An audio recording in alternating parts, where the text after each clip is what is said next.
What is up, Packers fans? Welcome to this emergency edition of Packer Report TV, brought to you today by the Pack a Day Podcast YouTube channel. I'm your host and the publisher of Packer Report, Ross Uglem, and the Packers have released cornerback Jaire Alexander. Comes as a surprise to some, though I don't think that it should. I'm not going to give the full history lesson. Tell you what, if you want the full history lesson, go to Packer Report and look at Andy Herman's a complete timeline of the Jaire Alexander offseason saga. It is extremely extensive, and he does a great job. Just kind of breaking down the whole thing. I think the history of it has been done to death, so we're not going to focus on that here. We'll just get the very, very high level bullet points, which would be that after his shoulder surgery, he hasn't been the same player. He has also not played in very many games, not been the same guy. Everyone, remembers, good job, right? Like the turnover creating cornerback, the guy who danced on Justin Jefferson's grave, right? But he hasn't been that player since he got hurt. And ultimately, the number of missed games did not meet the 4-year, $84 million contract that the Packers gave him. Mentioned after locker clean out, he didn't have anything good to say. Didn't know if he'd be back with the team. Keyshawn Nixon talking about being cornerback one. Today is not going to be a Keyshawn Nixon episode for me, certainly. But, eventually got to the point where they had a trade worked out.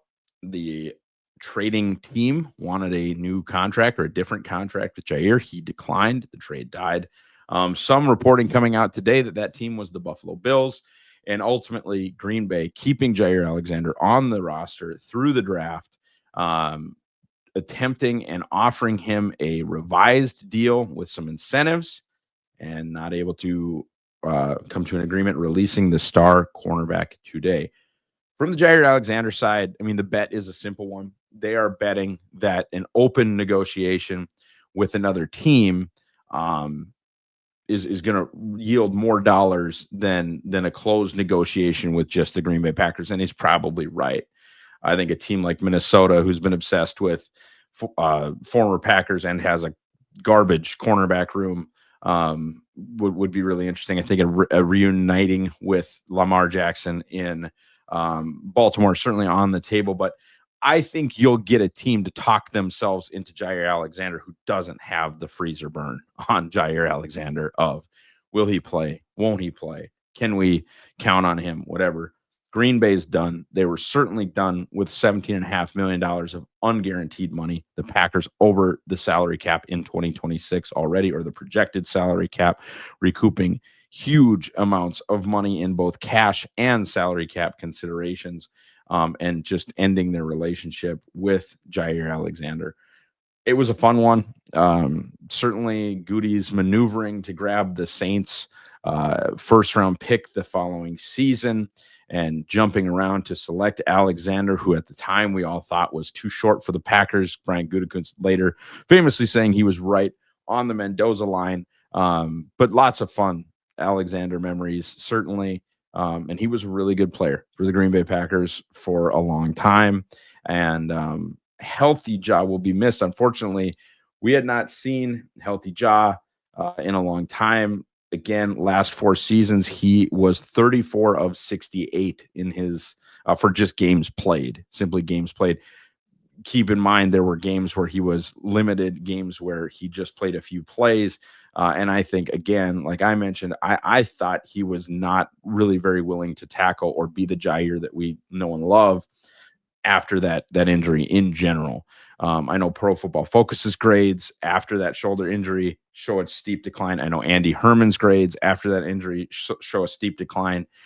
And just I think, look into his film will show you that. And I know that's a hard sell for some because he is 28 years old. And you would look at a 28-year-old and say, how can he be washed? How is that possible? And I'm not even saying necessarily that Jaire Alexander is washed. What I am saying is that I agree with the assessment that he wasn't worth the money. And certainly your ability to extend guys moving forward, whether that's a Quay Walker, whether that is a Devontae Wyatt, whether that is a Christian Watson. It doesn't matter who the money, whether that is a reworked deal for Elton Jenkins, whether it's money for Jaden Reed down the line, money for Tucker Kraft, you're gaining dollars, not necessarily to go out and get a Jaire Alexander replacement, though they did sign Nate Hobbs to a pretty significant contract. That money is for the health of the franchise. And they felt like that money for the health of the franchise, for somebody's extension, for an in-season pickup, for whatever, was more valuable than, the median of half a season missed from Jaire Alexander. And the tough part about it, obviously, too, is like knowing when those games are going to be missed. And the only thing that matters in Titletown, which is December, January, and hopefully February availability, which, was not great either. It was not like he was missing the first half of the season, then coming on strong towards playoff time. That was not happening. I get it, too, for fans that are frustrated. I don't understand, and I hope people take a long look in the mirror regarding like the harassment of Schneidman and especially Domovsky about like their reporting. They don't have a dog in the fight. That's why I don't think people understand that. They're reporting what sources tell them, and their reporting ended up being right again. They're very good at their jobs. I was steadfast, not that this is about me, but I was steadfast all offseason that I didn't see him coming back. And there were some people online acting crazy, specifically then, like I said, like harassing these dudes when they don't have a dog in the fight. They're just reporting the information and the likelihood of this player continuing with the Green Bay Packers, which was always unlikely and ended up not happening. I do understand the frustration in that I am with most of you in wishing that the Green Bay Packers had done more at the cornerback position.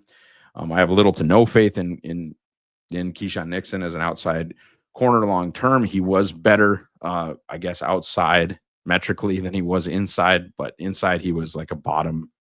I mean, he was not a top 90 corner inside. So that's very real questions. There's questions about Hobbs in the number of games that he's missed and what you could get there. And then, of course, questions about Carrington Valentine. The one player that I think this is good news for, unquestionably, is Javon Bullard. Bullard was in a really interesting spot. You could see with the way Catano Ladapo played against the Bears, man, it was hard to start to see a through line for him playing a ton. Evan Williams took that job, whatever job that was. I don't think is coming back to Javon Bullard at any time as far as, pairing him with Xavier McKinney. He was going to, I think, potentially end up in a fight with Oladapo. One that maybe he could win, maybe he wouldn't, but at the other position for which he has plenty of college tape, which is a slot corner, now he can be the man. Now, you might say, well, Ross, they're going to put two nickels outside in Nixon and Hobbs, and I'll listen to that. I think that has a chance to be very real, that you have three guys on the field at the same time who you'd normally like to play at the nickel position. Now, with Nixon, you don't have, I think, the wiggle. He's very good with straight line speed, and maybe that is why he fared better as an outside corner. But I think Hobbs is legitimately a better nickel, and, Bullard, I don't think anybody ever thought he was going to play outside, but they could be interchangeable. They could be kind of positionless in the back end. They could do a lot of different things. Hafley is very good at that. The big thing about the draft, I didn't love the Savion Williams or the Anthony Belton picks. I made that very clear. With that said, after the Chiefs bumped in front of them to take Noel Williams, I don't think there was a corner that made a ton of sense with the Savion Williams pick. I certainly don't think there was a corner that you could have taken with the Savion Williams pick that, and of course, someone drafted after that will work out. It's just the way it is. Cornerback is a very volatile position. You look at the good ones. Yeah, there's top 15 picks, but there's also some dudes in the top coverage grade and top DVOA stuff. Doesn't matter if you use PFF, Football Outsiders, which you think now is FTN Fantasy, but it doesn't matter. You look at the guys that are good. There are oftentimes dudes that came from God knows where in the draft or even undrafted free agency. Corner is a very volatile position. But with that said, yeah, someone taken after the Savion Williams pick will work out, and you'd be like, oh, look what they could have done. Okay. The guy that made sense was Noel Williams, and the Chiefs probably jumped to the Packers to get him. The one that people will question is the round 2 pick. They took Anthony Belton, largely considered to be a 4th round player, not just by me, but by consensus. Doesn't matter after they're on the team, but Revel, available there. Guy they visited, and Trey Amos available there. Will Johnson certainly available via trade up. I think if they would have wanted, just dudes there, right? Or even, and I don't think they were ever even considering this, but taking Matthew Golden over Maxwell Harrison. I don't think Harrison was a part of their plans at all. But the perceived lack, especially if Hobbs gets hurt again, the lack of replacing Alexander or attempting to replace Alexander. I understand that as a frustration. I think it's a valid frustration. What I don't necessarily believe is valid is, oh, well, now they stink. It's the same group, guys.